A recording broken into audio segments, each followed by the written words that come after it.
Muslims believe that the Prophet was in a cave of Hira, and the angel came to him and asked him to read. The Prophet replied, I don't know how to read. Now, if you go to Isaiah 29:12, here's what it says.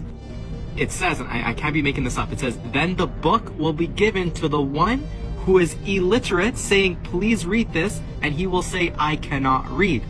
Do none of you Muslims realize how bad this is? This can easily be debunked in 5 minutes just by doing a little bit of research. Did you even read the context surrounding this verse?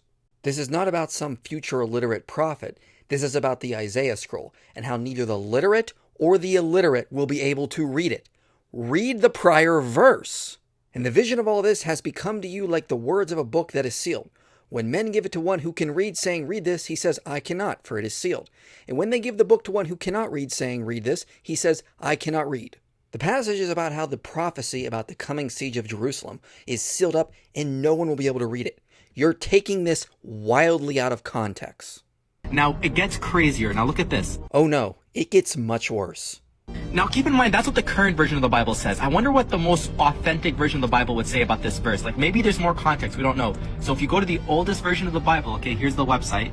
This is just factually incorrect. The oldest version of the Isaiah scroll is found in the Dead Sea Scrolls, not in Codex Sinaiticus. Now, the most authentic version says something different. Okay, I want you guys to pay attention to this. Look at how it's all uppercase, very nicely organized, but then it looks like someone scribbled in an E there, and someone scribbled in a C there. This happens all over the place. As scholars have noted, the scribe who worked on the Book of Isaiah in Codex Sinaiticus was a notoriously bad speller. You've zoomed in on this one area and not looked at the full Book of Isaiah in Codex Sinaiticus. It doesn't look like that was meant to be there. It looks like it was supposed to be X-I-P-A. Because look at how squished the E is here, but not here. No, you can find examples of smaller letters throughout Codex Sinaiticus, and I checked this over with an expert, but at the time that Codex Sinaiticus was written, an iota and an epsilon and iota were pronounced the same.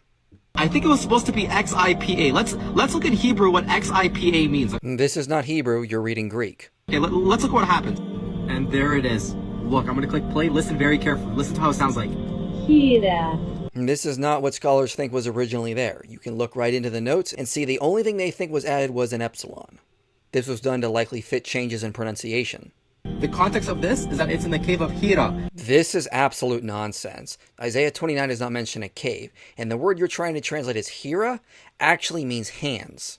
If you actually look, it doesn't even make grammatical sense to translate this as a name of a cave. All this shows is you don't actually understand Greek grammar, because that word would not make sense in the passage. Muslims, seriously, I know you are all smarter than this. This is really bad.